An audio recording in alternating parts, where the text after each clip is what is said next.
সকালবেলা এখন চলে এসেছি রান্নাঘরে। এসে দেখছি আজকে আমাদের রান্নাবান্নার প্রায় কিছুটা কাজ কমপ্লিট হয়ে গেছে। এখানে বাজার দিয়ে আনা হয়েছে ভোলা মাছ, সেটা ভাজা হচ্ছে।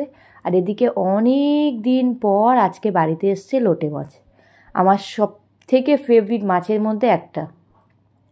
এদিকে টিফিনের জন্য হয়েছে পটল ভাজা, এটা হচ্ছে কাঁকরোল আলু ভাজা, আজকে একটু বেশি করে লঙ্কা আর পেঁয়াজ দিয়ে ভাজাটা হয়েছে। আর এদিকে হয়েছে ছোলার ডাল, এগুলো সব টিফিনের পার্ট। এদিকে রয়েছে রুটি, হয়তো হ্যাঁ এদিকে রুটি, নিচেও রুটি। তো এইসব রান্নাঘরে রান্নাবান্না কমপ্লিট, কিছু এখনও বাকি আছে। আর পিসিমণি এদিকে করছে এখন কাচাকুচি। এদিকে এক বালতি কাচাকুচি হয়ে গেছে, আর আজকে একটা কাঁথাও কাচা হয়েছে। কাচাকুচি প্রায় কমপ্লিট করে এখন বাইরে এসে মেলে দিচ্ছিল, আর বলছিল যে বাইরে আজকে রোদের পরিমাণ খুব একটা ভালো নেই, তাড়াতাড়ি করে যদি জলটা ঝরে যায় তাহলেই ভালো হবে। কি হয় দেখা যাক। আর সাদা চাদর তো খুব সমস্যা।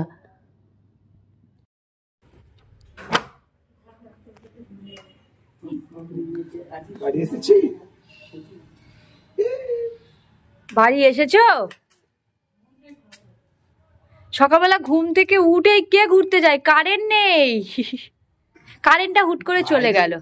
1 ঘন্টা থাকবে না কারেন্ট। 1 ঘন্টা থাকবে না? তাই তো বললো ভগবান। হিস করেছে। হিস করেছে? হ্যাঁ।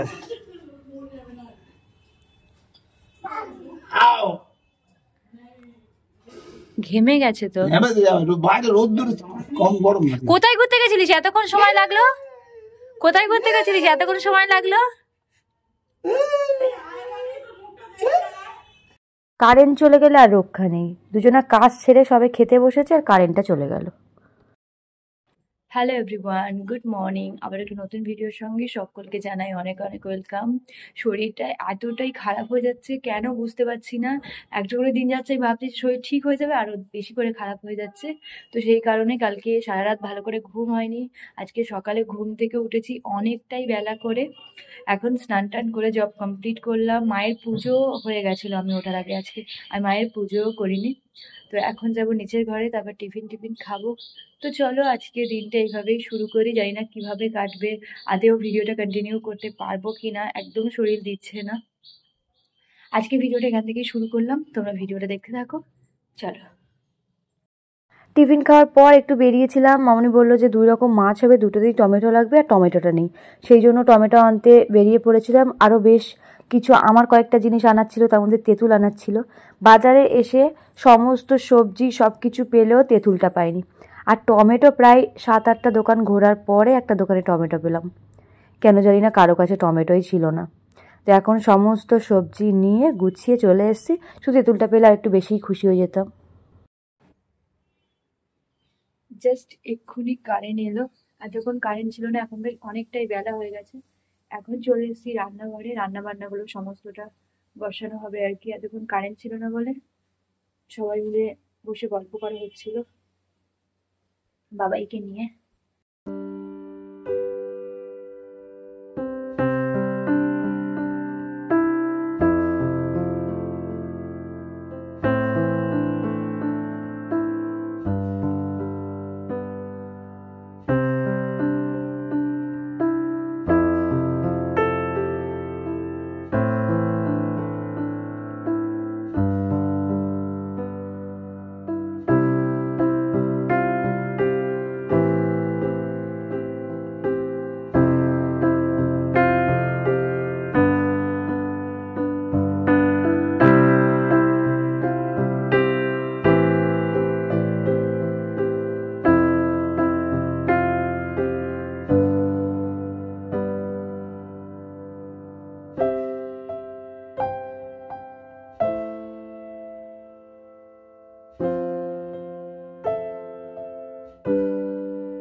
আর আজকেই 2 রকম মাছ এনেছে। এমনিতেই শরীরটা ভালো লাগছে না, কিছু করতেও ভালো লাগছে না, কিন্তু না করলে সামনে যেহেতু পুজোর জন্য ষষ্ঠী থেকে নিরামিষ শুরু হলে আর খাওয়া হবে না, রেখেও দেওয়া যাবে না। আসলে লোটে মাছটা অনেকটাই এনেছে, আজকে না খেলে আর খাওয়া হবে না। তো সেই কারণে ভাবছি কিছুটা রান্না করব, কিছুটা সন্ধ্যাবেলা এখন ম্যারিনেশন করে রেখে দিই, সবকিছু রেডি করে রেখে দেবো, সন্ধ্যাবেলা একটু ফ্রাই মতো করা হবে। কিন্তু শরীরটা একদমই দিচ্ছে না, কি করেছে কি করবো নিজেও বুঝতে পারছি না।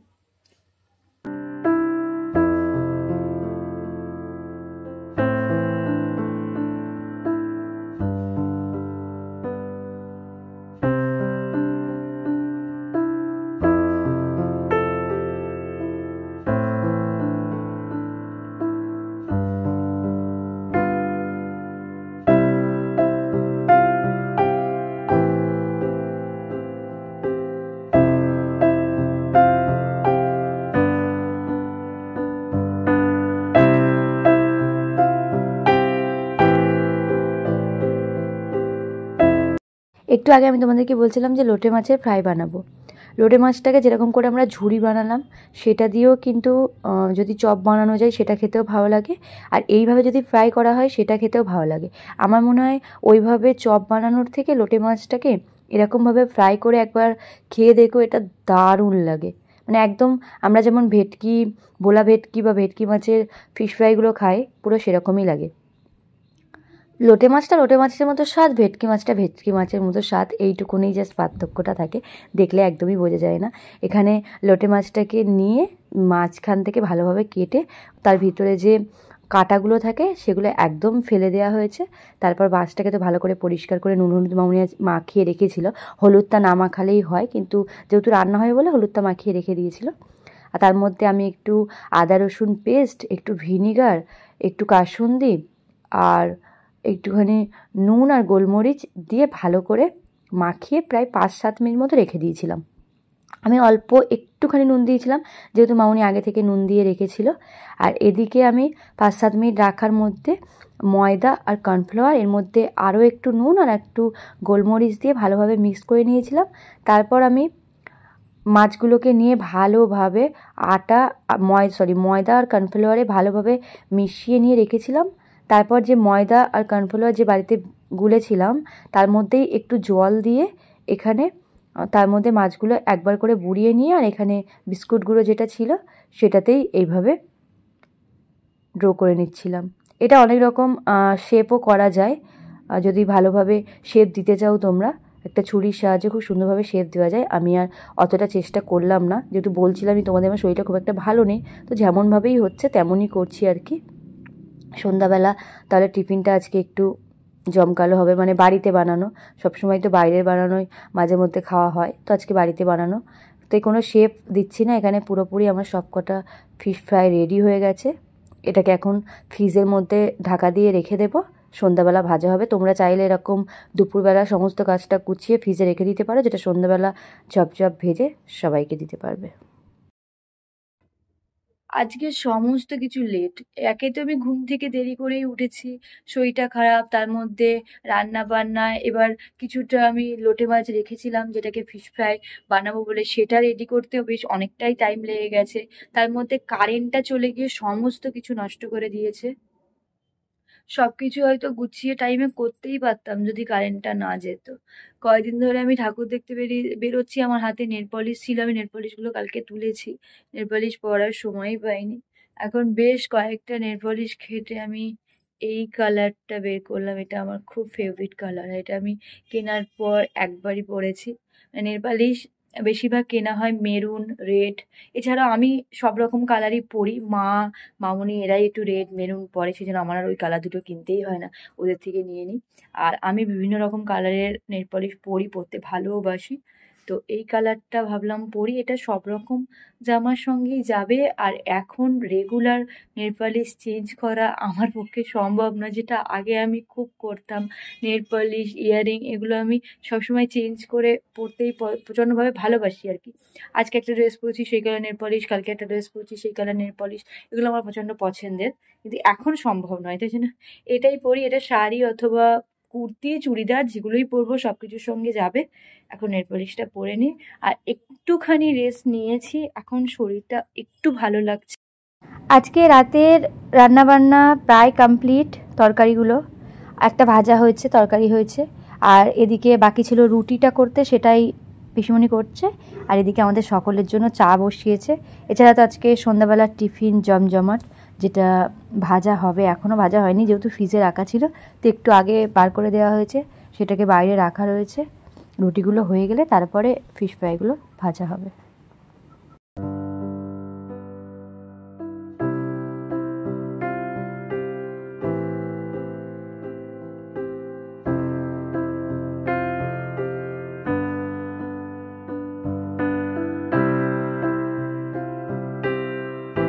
ফ্রাইগুলো জাস্ট দারুণ হয়েছিল, মানে অসম্ভব সুন্দর হয়েছিল। মানে নিজে খেতে গিয়ে ভাবছিলাম যে এত সুন্দর বানিয়েছিলাম কি করে আর কি। বেশ সুন্দর হয়েছিল।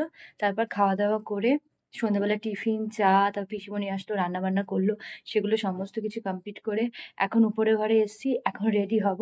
আর আজকে একটা ব্ল্যাক কালারের কুর্তি পরবো, এখানে বার করা হয়ে গেছে আমার, তা তোমাদেরকে দেখাচ্ছি। এই কুর্তিটা পরবো। তো এখানে আমি একদম রেডি। আজকে চুলটাকে একটা গার্ডার দিয়ে এখানে উঁচু করে দিয়েছি। চুলটাকে কিভাবে বাঁধবো আমি সেটাই বুঝতে পারি না। নাহলে মেকআপ কোন ড্রেসের সঙ্গে কিভাবে সাজবো এইটুখানি আইডিয়া করে মানে সাজতে পারি। তারপর আমি চুলটা কিভাবে বাঁধবো ঠিক করতে পারি, কিন্তু এখন বাবাইয়ের জন্য কিভাবে চুলটা বাঁধলে যে ওর অসুবিধা হবে না সেটাই বুঝতে পারি না। এখন এভাবে একটা ঝুঁটি বেঁধেছি, এটা হয়তো খোপা করে উপরে তুলে দিতে হবে, পরে দেখা যাবে কি করা যাবে না যাবে। এখন তো এখানে আমি সম্পূর্ণ রেডি। তো চলো এখন বেরোনো যাক। তার আগে একটা কাজ আছে, এখন বাবাইকে নিচের ঘরে গিয়ে রেডি করাতে হবে। নিচের ঘরে এসে বাবাইকে রেডি করানো হয়ে গেছে। আমি যেহেতু ব্ল্যাক হোয়াইট পরেছি সেই কারণে ওরও একটা ব্ল্যাক হোয়াইটের নতুন ড্রেস হয়েছিল, সেটাই পরিয়ে দিয়েছিলাম। তো দুজনে একদম সেম সেম। এবার বেরোনো যাক। আমরা ঠাকুর দেখতে বেরোচ্ছি। বাড়ি থেকে বেরিয়ে 5-7 মিনিটের মধ্যে বেশ অনেক ঠাকুর আছে। একদিনে সমস্ত ঠাকুর দেখা হয়ে যায়, কিন্তু বাবাইয়ের জন্য একদিনে আমরা 3 থেকে 4টে করে ঠাকুর দেখছি। 45 মিনিট থেকে 1 ঘন্টা ঘুরে ফিরে বাড়ি চলে যাচ্ছি। কিন্তু বিশ্বাস করো, প্রত্যেক বছরের তুলনায় এবছরে বাবাইয়ের জন্য এই যে রেগুলার বাবাইকে নিয়ে বেরোনো যাচ্ছে, এটা সত্যিই সুন্দর। ইচ্ছা না করলেও ওকে নিয়ে যে বেরোচ্ছি প্রত্যেকটা দিন, ওর যেহেতু প্রথম বছর পুজো, তো নিজেদের ইচ্ছার কাছে ওর ইচ্ছেগুলো কোথাও গিয়ে নষ্ট না করাই ভালো। প্রতিদিন ওকে নিয়ে বেরোলে ওরও মনটা ভালো থাকবে, সঙ্গে আমাদেরও। তো ও বেশ মজা করে, আনন্দ করে, বেশ ভালো লাগে আমার এগুলো। তো ওই জন্যই ওকে নিয়ে রেগুলার বেরোনো হয়। আর যে বিষয়টা নিয়ে এখন খুব মজা পায় সেটা নিয়ে তো হাততালি দিতে শুরু করে। ঠাকুর দেখা হয়ে গেলে ও বেরিয়ে সেখান থেকে একটু মজা পেলে কিছুক্ষণ হাততালি দিয়ে হাসতে থাকে। এই জিনিসগুলো বেশ মিষ্টি লাগে। তারপরে আমরা এসেছিলাম আরও একটা প্যান্ডেলে, যেটা কেদারনাথ মন্দির করেছিল, আর দেখতে অসম্ভব সুন্দর লাগছিল। এখানে আসার পর আমার সবথেকে বেশি ভালো লেগেছে মায়ের মুখটা। মায়ের সাজটা ছিল পুরো সাবেকিয়ানা। সাদা শাড়ি, লাল পাড়, সঙ্গে রাখের সাজ, আর চারিদিকটা শ্রীকৃষ্ণের মানে আমাদের গোপালের ছোটোবেলার প্রত্যেকটা মুহূর্ত। তো পুরো প্যান্ডেলের ভিতরটা ছিল জাস্ট অসম্ভব সুন্দর। দেখো মাকে দেখতে কতটা মিষ্টি লাগছে। আর সামনেই ছিল ভোলেনাথ, যেহেতু কেদারনাথ মন্দির তো ভোলেনাথ ছাড়া অসম্পূর্ণ। এটা ছিল আমাদের পাড়ার প্যান্ডেল, ভীষণ সুন্দর হয়েছে। আমাদের বাড়ি থেকে বেরিয়ে প্রায় খুব কাছাকাছি 2-3 মিনিট দূরত্বে 4টে পুজো হয়, যেগুলো প্রত্যেকটা প্যান্ডেল সহ দুর্গা প্রতিমাগুলো অসম্ভব সুন্দর, যেগুলো ভাষায় বলে প্রকাশ করাতেই পারবো না। তো পাড়ার এত সুন্দর প্যান্ডেল দেখে, এত সুন্দর দুর্গা প্রতিমা দেখে সত্যি ভীষণ ভালো লাগছিল। তারপর ঘুরে ফিরে তো চলে এসেছিলাম বাড়িতে। আর রাত্রিরে ডিনারে আজকে সবাই মিলে খাওয়া হবে বিরিয়ানি। পিসুমণি যেহেতু খাবার করে দিয়ে গেছিলো, তবুও সবাই বলছিল যে বিরিয়ানি খাবে, সেগুলোই নিয়ে এখন বসে পড়েছি।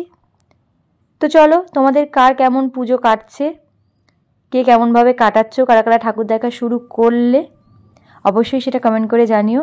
আজকের ভিডিওটা তোমাদের কেমন লাগলো সেটাও জানিও। দেখা হবে তোমাদের সঙ্গে আবারও নিত্য নতুন সব ভিডিওতে। আজকের মতো tata and good night everyone. সকলে খুব খুব খুব ভালো থেকো, সুস্থ থেকো, সাবধানে থেকো, আর সকলকে ভালো রেখো।